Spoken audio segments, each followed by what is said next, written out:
Hello everyone, welcome to my YouTube channel.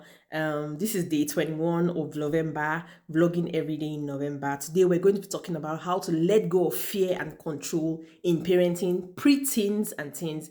If you don't know me, I'm a parent coach. I'm also a preteen and teen coach. So let's get right into the video. Many of us struggle with parenting fears, and control issues because let's face it, none of us want to fail in this journey. None of us want to do wrong by our kids. We desperately want to be all the things for them, and get it right. And there's nothing wrong about that. The gravity of our desire to serve them well, and the corresponding regret when we think we don't only increase as they age and gain independence. This pseudo control we imagine having in the early years slips through, our fingers more and more as our kids step into their lives. If you have preteens and teens, you will know exactly what I'm talking about. And I spoke about it in my video. I'm going to link that video. But the more, we try to control life and attain perfection, the more fearful, we will become, and it can even make us sick, and even make our children unhappy when we're holding them too tightly, trying to control our children, preteens and teens, especially, never works. We can only control ourselves. We can only control how we respond to life, and situations. And the lens through which we perceive ourselves, and the world around us determines, the reality we experience. As you grow older, we will begin to know this. But when we continually regret and feel guilty for our parenting choices, our parenting mistakes, our parenting decisions, it's difficult to experience the joy that comes with parenting, that should also be part of our parenting. So I'm here to remind us that we can only do the best with what we know until we know better. When we know better, then we can do and be better. But how can we know what we don't know? That's the funny thing. When we're trying to control everything and we're living in constant fear of raising our preteens and teens, we often miss the natural unfolding of things and the lessons that come as we just do the best we can in every moment. The whole point of life is to teach us because life happens for us, not to us. When we believe we have more control than we do, it is then easy to be tricked into thinking we should have done better by hocus pocus. So instead of being willing to accept that we do the very best, with what we consciously know at the time and give ourselves the grace to know we will do better next time, now that we're more aware, of course, we apologize to our children and ask for their forgiveness as we learn, but it is essential to offer forgiveness to ourselves as well. So, here are some ways we can better serve ourselves and our families by flipping the script of parenting fear and control. Number one, give yourself and your preteens and teens the permission and freedom to live and learn. I think we glamour to control or prevent things and steer our kids into certain directions because we believe it's our job. Yes, it's our job. This is true in the younger years for sure, as we nurture them and keep them safe. But the tide shifts as they grow up. It's important that you're aware of these things. And if you're on my page, I've been talking about it for a while. It's scary to let them go, to put that trust in their hands. But we cannot live by controlling our children. I believe this force is love, but I don't, if you don't have this mindset, you're going to struggle. If you ask me, how to spell love, I will have answered mom. While I love my kids, we all love our kids like crazy and care about every spare of their existence. I am not their end all by all. I am not the power supply. I'm not their intuition or guidance system.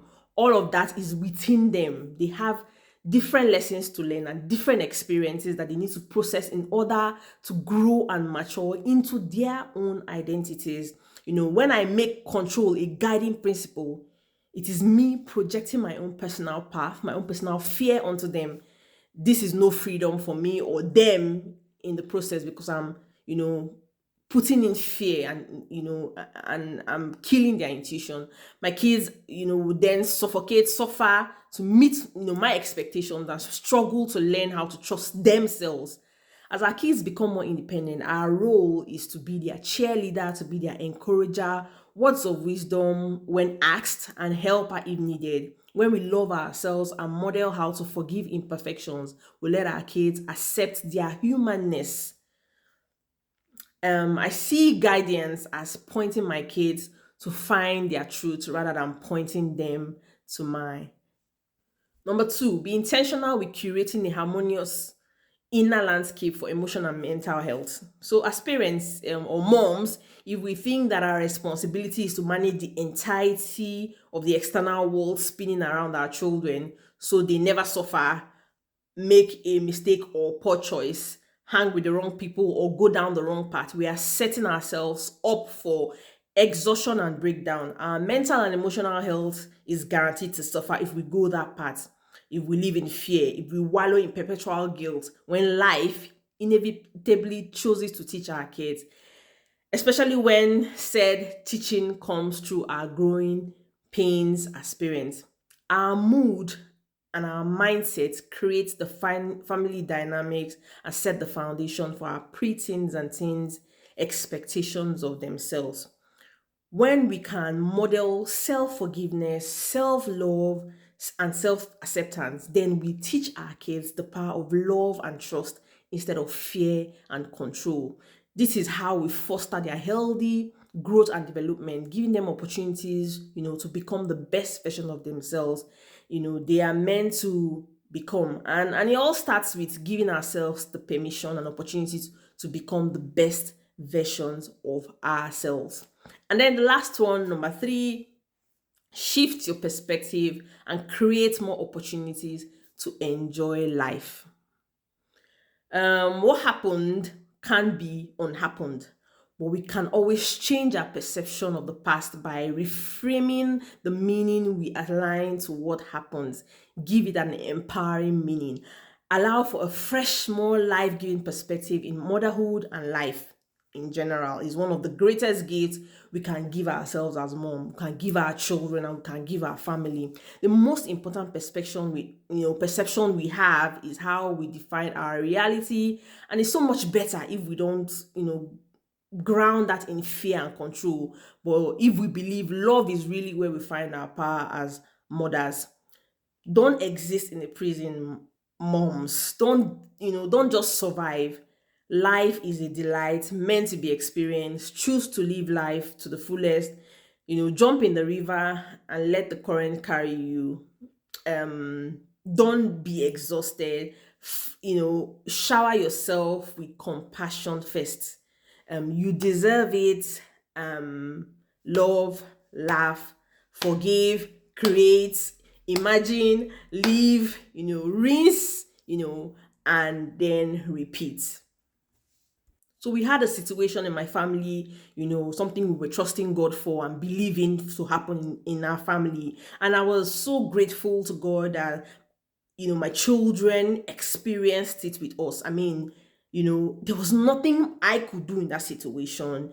There was nothing their dad could do in that situation. We just had to wait, and trust, in God, to bring it to pass. And I was happy that my children are able to experience it. They saw us pray, they saw us, cry maybe, they saw us, go through a level of stress, it's important that they go through these things with us and see, you know, if we believe in God, so they saw how we prayed, they saw how we held on to God, they saw how we read the scriptures. So when they find themselves in that situation, which I might not be able to control, they know who to run to, they know who we leaned on, that gave us the result. So they can say we saw God do it in our family at some point. He can do it for us. So let's not parent our children in fear, like I've said in the previous video, which I'm going to link. Let's empower our children. Let's allow them go through these emotions. There was, like I said, another incident happened. We wanted her to go to a particular school. She couldn't get the admission into the school. She saw it for herself. There was nothing I could do. We just had to hope and trust in God that she will get that place. And I also use this opportunity to tell them that sometimes it might happen how we wanted, sometimes it might not happen how we wanted. I mean, they've seen it play out. So these are the kind of experiences that we'll, expose to our preteens and teens, so that they don't feel that at some point there was something their mom would have done that would have made it better. I did my best. I just thought to share. So like this video, drop me a comment, subscribe if you haven't subscribed, and I'll see you in day 22. Have an amazing day.